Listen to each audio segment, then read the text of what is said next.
दोस्तों, एक बार माता पार्वती ने भगवान शिव से दो प्रश्न पूछे।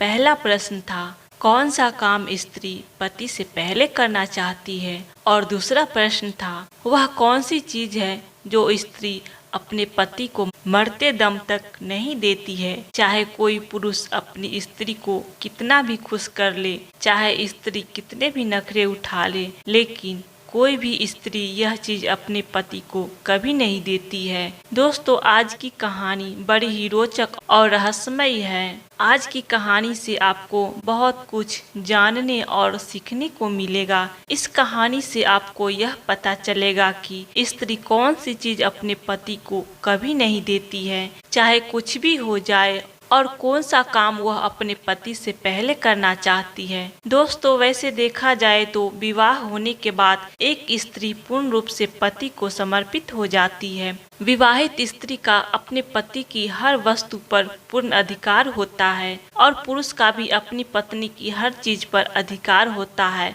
स्वेच्छा से एक महिला अपने पति को खुश रखने के लिए हर वो चीज सौंप देती है जिसमें पति की खुशी होती है। लेकिन दोस्तों, ऐसी क्या चीज है जो स्त्री मरते दम तक अपने पति को नहीं देती है? ऐसा कौन सा काम है जो वह अपने पति से पहले करना चाहती है?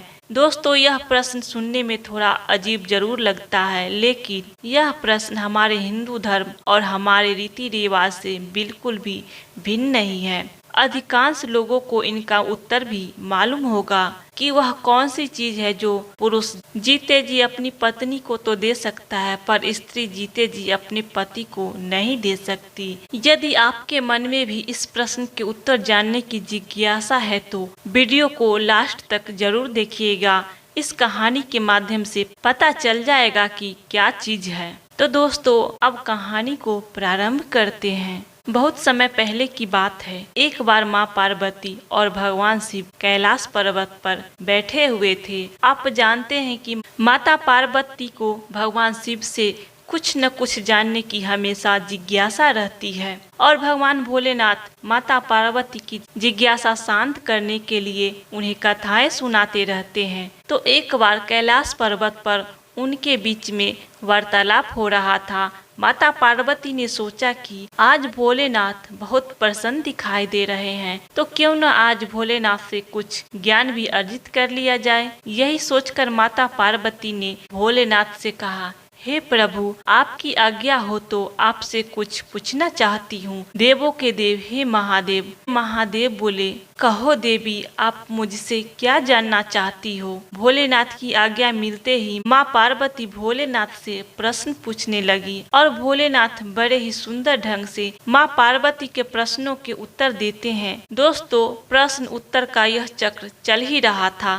तभी माँ पार्वती ने भोलेनाथ से कहा, हे भोलेनाथ, आपने मेरे सभी सवालों के जवाब तो दे दिए हैं, लेकिन मेरे दो प्रश्न और शेष बचे हैं। भोलेनाथ बोले, देवी, आप प्रश्न पूछिए, मैं उनके सभी उत्तर देकर तुम्हारी शंका का समाधान करूंगा। भोलेनाथ का इशारा मिलते ही माता पार्वती ने एक ऐसा प्रश्न पूछ लिया जो बड़ा ही रहस्यपूर्ण था। माता पार्वती ने पूछा, हे देवाधिदेव, मुझे यह बताइए कि एक स्त्री और पुरुष का रिश्ता प्रेम, विश्वास, त्याग और समर्पण से बनता है। यदि इसमें किसी चीज का अभाव रहता है तो रिश्ते की नींव कमजोर पड़ जाती है। कई बार तो इनके अभाव के चलते रिश्ता टूट भी जाते हैं। पति पत्नी के रिश्ते में कपट के लिए कोई स्थान नहीं होता है।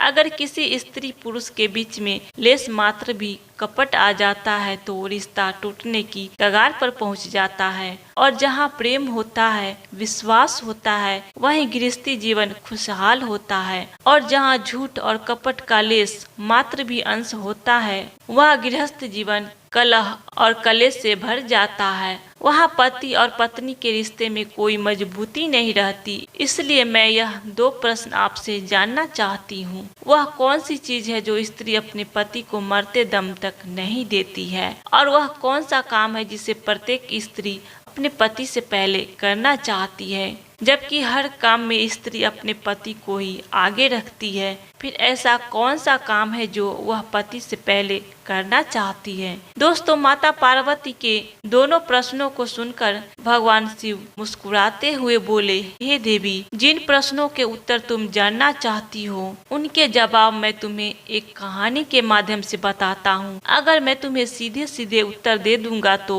उत्तर का महत्व और तुम्हारे प्रश्नों की रोचकता समाप्त हो जाएगी। इसलिए तुम इस कहानी को ध्यान से सुनो। इस कहानी में ही तुम्हारे दोनों प्रश्न का उत्तर छिपा हुआ है। हे उमा, अब तुम ध्यान लगाकर इस कहानी को सुनो। महादेव माँ पार्वती से कहते हैं, हे देवी, इस पृथ्वी लोक पर दक्षिण प्रांत में एक बहुत ही सुंदर नगर बसा हुआ था। उस नगर के राजा का एक बहुत ही सुंदर राजकुमार था, जिसका कुछ दिनों के बाद में ही एक दूर देश की राजकुमारी के साथ विवाह होना था। इस कारण राजा के महलों को, नगर की गलियों को फूलों से और नाना प्रकार की रंगोलियों से सजाया गया था। उधर राजकुमार का भी विवाह जिस कन्या से होने वाला था वह बहुत ही रूपवान थी। राजकुमार अपनी कक्ष में पड़ा हुआ राजकुमारी के बारे में सोचता रहता था। एक दिन सोचते सोचते अचानक से उसके मन में राजकुमारी से मिलने की इच्छा जागृत हो उठी। वह उसी क्षण राजकुमारी के पास जाना चाहता था। उसने एक योजना बनाई, सबसे छुपते छुपाते महल से निकल गया और अस्तबल में पहुंच गया। अस्त से एक घोड़ा लिया और घोड़े पर सवार होकर राजकुमारी से मिलने के लिए चल दिया। चलते चलते जब वह एक जंगल के रास्ते से गुजरा तो वहां से उसे बहुत जोर की प्यास लगने लगी। अब तो राजकुमार पानी की तलाश में इधर उधर भटकने लगा। कहीं कोई जलाशय दिखाई नहीं दे रहा था। यदि कहीं कोई नदी या तालाब भी मिल जाता तो उसमें पानी नजर नहीं आता। इस प्रकार प्यास से व्याकुल होकर राजकुमार एक झोपड़ी के पास में पहुंचा। वहीं पास में एक कुआं दिखाई पड़ा। कुआं को देखकर उसे कुछ उम्मीद जगी, शायद इस कुएं में पानी हो। राजकुमार ने कुएं में झांका। कुएं में झांक कर देखा तो सचमुच कुएं में पानी भरा हुआ था। पानी को देखकर उसकी प्यास और तेज हो उठी। अब तो उसने बिना देर किए कुएं से जल निकाला और पानी पीने लगा। जब उसने पेट भर के जल पी लिया तभी क्या देखता है कि उस झोपड़ी से एक बुढ़िया निकलकर बाहर आती है। वह बुढ़िया उस राजकुमार को कहने लगी, अरे मुसाफिर, कहीं तुमने इस कुएं का जल तो नहीं पी लिया है? यदि तुमने इस कुएं का जल पिया है तब तो तुमने बहुत बड़ी भूल कर दी है। यह कुआं एक अर्श के द्वारा श्रापित है। इस कुएं का जल पीने वाला मनुष्य नरभक्षी बन जाता है। आज से तुम भी हर रोज रात होते ही नरभक्षी बन जाओगे। उस समय तुम्हारे पास जो मनुष्य आएगा तुम उसका भक्षण कर लोगे। उस समय तुम यह नहीं सोचोगे कि यह मेरी माता है, यह मेरे पिता है, यह मेरी पत्नी है, यह मेरे भाई है या मेरी यह बहन है। उस समय तुम्हारे निकट दिखाई देने वाला मनुष्य या पशु सिर्फ तुम्हारा भोजन होगा। दोस्तों, उस भैया के मुख से श्राप की बात सुनकर राजकुमार बड़ा दुखी होने लगा। कहने लगा, माँ श्री, तब तो मैंने इस कुएं का जल पीकर घोर अनर्थ कर डाला है। ऐसे तो मैं न जाने कितने मनुष्य को हर रोज अपना आहार बनाऊंगा, जिसमें मेरे अपने भी शामिल हो सकते हैं। दोस्तों, राजकुमार विनती करके बोला, हे माई, क्या इस श्राप से मुक्त होने का कोई उपाय नहीं है? यदि नहीं है तो मैं अपने आप को ही खत्म कर लूंगा, जिससे मैं किसी दूसरे को मारकर अपना भोजन न बना पाऊं। राजकुमार की यह वचन सुनकर वह बुढ़िया माता कहती है, पुत्र, इस श्राप से मुक्त तो हो सकते हो, लेकिन इस उपाय को करने के लिए कठिनाई बहुत है। राजकुमार बोला, हे माँ, यदि आपको इस श्राप से मुक्ति का उपाय पता है तो कृपया मुझे बता दीजिए। चाहे कितना भी कठिन हो, मैं उसे जरूर करूँगा।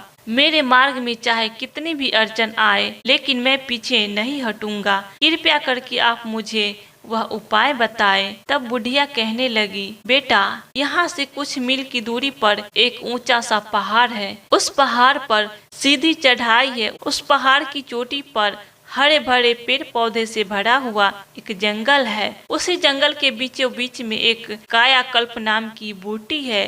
वह बूटी अपना रंग रूप बदलती रहती है। यदि तुम किसी तरह से उस बूटी तक पहुंच जाओ और उस बूटी के रस का सेवन कर लो तो इस कुएं के जल का प्रभाव समाप्त हो जाएगा और तुम इस भयंकर श्राप से मुक्त हो सकते हो। लेकिन पुत्र, जाने से पहले मेरी एक बात को ध्यान से सुन लो। सूर्यास्त होने से पहले तुम किसी एकांत स्थान पर जाकर छुप जाना। यदि आप कहीं मनुष्य की बस्ती में ठहर गए तो न जाने कितने निर्दोष मनुष्य तुम्हारा आहार बन जाएगा। तब दोस्तों राजकुमार कहा, ठीक है, मैं इस बात को भली भांति याद रखूंगा। इतना कहकर राजकुमार उस बूढ़ी माँ से विदा लेकर उस कायाकल्प औषधि को ढूंढने के लिए चल देता है। इधर भगवान शिव माँ पार्वती को कहानी सुना रहे थे। इतनी कहानी सुनने के बाद माँ पार्वती भोलेनाथ से कहती है कि हे प्रभु, कुछ समझ में नहीं आ रहा है कि आप मेरे प्रश्न का उत्तर किस प्रकार देना चाहते हैं। भगवान शिव बोले, देवी धैर्य रखो, आपको आपके प्रश्नों के जवाब इसी कहानी से मिलने वाला है। आप बस इस कहानी को ध्यान से सुनते जाइए। भोलेनाथ आगे कहानी को बढ़ाते हुए कहने लगे, हे देवी। राजकुमार बूढ़ी माता से विदा लेकर अपनी मंजिल की तलाश में आगे बढ़ गया। राजकुमार बड़ा ही चिंतित होता हुआ उस पर्वत की ओर बढ़ता जा रहा था जहां वह कायाकल्प वाली औषधि थी। औषधि वाला पर्वत वहां से काफी दूर था। चलते चलते राजकुमार को दोपहर से शाम हो गई। इधर सूर्यास्त भी होने को था। राजकुमार को याद आया कि मैं शाम होते ही नरभक्षी बन जाऊंगा। राजकुमार ने सोचा कि अब आगे का रास्ता मैं सुबह सूरज निकलने के बाद तय करूंगा। पहले मैं किसी निर्जन स्थान पर जाकर रात गुजार लेता हूँ। यदि मैं नरभक्षी बन गया तो मेरे द्वारा निर्दोष लोगों की जान चली जाएगी। दोस्तों राजकुमार अब राजकुमारी से मिलने का विचार तो त्याग ही चुका था, क्योंकि वह जानता था कि इस दशा में राजकुमारी से मिलना भी उसके लिए हितकर नहीं है। वह राजकुमार गांव और नगरों को बचाता हुआ जंगल की ओर चल गया, जहां किसी मनुष्य के आने जाने का मार्ग नहीं था।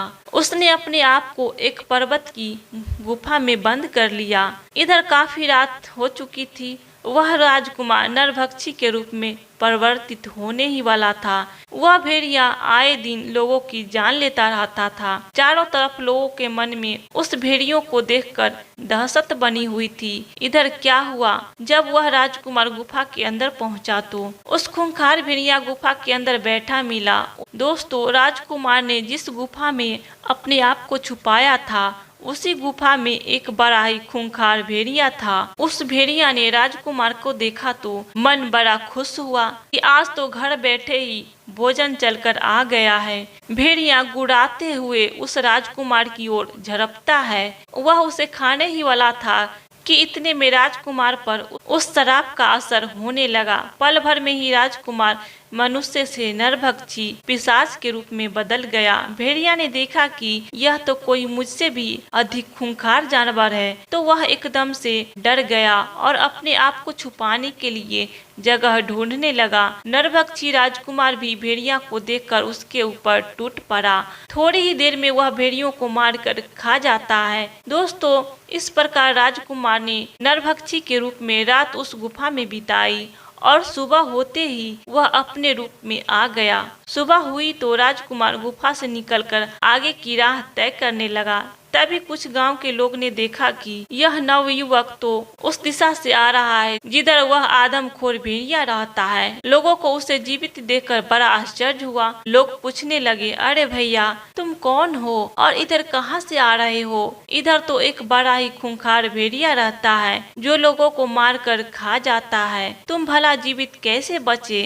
तब राजकुमार ने बताया, अरे भाई मुझे किस बात का भय लगता, जिस भेड़ी की आप बात कर रहे हो वह तो उस गुफा के द्वार पर मरा पड़ा है, मैंने उसे मार डाला है। राजकुमार की बात सुनकर गांव वालों को बड़ा आश्चर्य हुआ। वे सब इस बात की पड़ताल करने के लिए गुफा के पास गए तो देखा सचमुच में भेड़िया मरा पड़ा था। यह देखकर लोगों के मन में भेड़िया को लेकर जो डर थी वह खत्म हो गई और पूरे राज्य में इस बात की खबर फैल गई कि एक सामान्य पुरुष ने उस भेड़िया को मार डाला। जब यह बात वहां के राजा को पता चली तो वह राजा उस राजकुमार से मिलने के लिए अपने महल में बुलाता है और कहता है, हे युवक, तुमने उस भेड़िया को मारकर हमारी प्रजा को निर्भय कर दिया है। मैं तुम्हारी वीरता और साहस का कायल हो गया हूँ। तुमने मुझे बहुत बड़ी प्रसन्नता दी है। है, इस खुशी में मैं तुम्हें एक उड़न खटोला भेंट करता हूँ। यह उड़न खटोला तुम्हें पल भर में यहाँ से वहाँ पहुँचा सकता है। दोस्तों, राजा से उड़न खटोला पाकर राजकुमार भी बड़ा खुश होता है। सोचने लगा, यह तो बड़ा अच्छा हुआ, अब मैं इसी उड़न खटोले पर बैठकर उस पर्वत पर आसानी से पहुँच जाऊंगा जिस पर कायाकल्प नाम की बूटी है। दोस्तों, राजकुमार ने वैसा ही किया। वह उस जादुई खटोले पर सवार हुआ और उस पर्वत पर जा पहुँचा जहाँ पर कायाकल्प की बूटी थी। उसने देखा कि वहाँ कायाकल्प नाम की अनेक बूटियां चमक रही थी जो बार बार अपना रूप बदल रही थी। बूढ़ी माँ ने उसे पहले ही बता दिया था कि जो बूटी अपना रूप रंग बदलती दिखाई दे उसी का रस निकाल कर पीना। राजकुमार ने बिना समय गवाए कायाकल्प नामक बूटी का रस निकाल कर पी लिया। क्योंकि इधर शाम होने वाली थी, राजकुमार अब निरोग हो चुका था। राजकुमार ने क्या किया, वह उस उड़न खटोले पर बैठकर अपनी राजकुमारी के नगर को चल आया। वहां पहुंचकर वह राजकुमारी से मिलता है। राजकुमारी भी राजकुमार से मिलने के बाद बहुत प्रसन्न होती है। इधर राजकुमार ने अपने नगर में खबर भिजवा दी कि मैं अपनी ससुराल पहुंच चुका हूं, आप सभी नगरवासी बारात लेकर आइए। इधर राजकुमार की बारात आती है और अगले दिन उस राजकुमारी के साथ बड़ी ही धूमधाम के साथ विवाह हो जाता है और वे अपने नगर को लौट आते हैं। भगवान शिव माता पार्वती से कहते हैं कि दोनों बड़ी आनंद के साथ रहने लगे। कुछ दिनों बाद राजकुमार के घर में एक पुत्र का जन्म होता है। पुत्र की खुशी में राज परिवार में जश्न मनाया जाता है, प्रजा में मिठाई बांटी जाती है। अब माता पार्वती ने भगवान शिव से पूछा, प्रभु आपकी लीला मेरी समझ में नहीं आई। एक प्रश्न का उत्तर बताने के लिए आपने मुझे एक राजकुमारी की पूरी कहानी सुना दी, लेकिन अभी तक उत्तर अप्राप्त है। तब भगवान शिव बोले, देवी अब तुम्हें बहुत ही जल्द तुम्हारे प्रश्नों का उत्तर मिलने वाला है।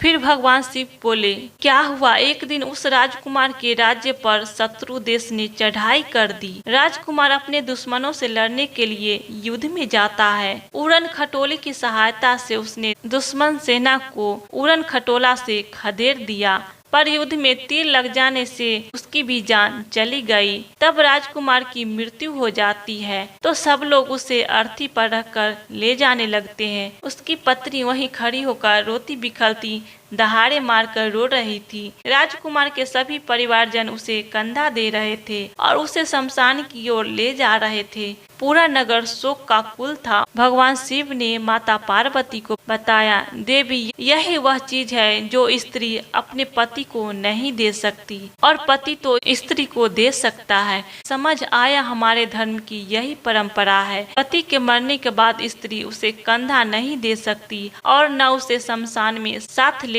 जाया जा सकता है। तुम्हारा दूसरा प्रश्न था कि स्त्री कौन सा काम पति से पहले करना चाहती है, तो इसका उत्तर यह है कि सुहागन स्त्री यह कामना करती है कि उसकी मृत्यु उसके पति से पहले हो जाए, जिससे उसका पति उसे कंधा दे सके, उसे मुख अग्नि दे सके और उसका तरण हो सके। और वैसे भी पति के मरने के बाद स्त्री का जीवनस्य हो जाता है। पति के बिना उसका जीवन नहीं रहता। कहते हैं पति के बिना स्त्री की कोई भी गति नहीं होती। एक पुरुष के बिना स्त्री का जीवन बड़ा ही कष्टकारी होता है। भगवान शिव ने माता पार्वती से कहा, पार्वती वे नारियां बड़ी भाग्यशाली होती है जिन्हें पति से पहले मृत्यु की प्राप्ति होती है और पति के हाथों अंतिम संस्कार होने का सौभाग्य प्राप्त होता है। दोस्तों, आज की कहानी कैसी लगी कमेंट करके जरूर बताएं। वीडियो अच्छी लगी तो वीडियो को लाइक और चैनल को सब्सक्राइब कर लेंगे।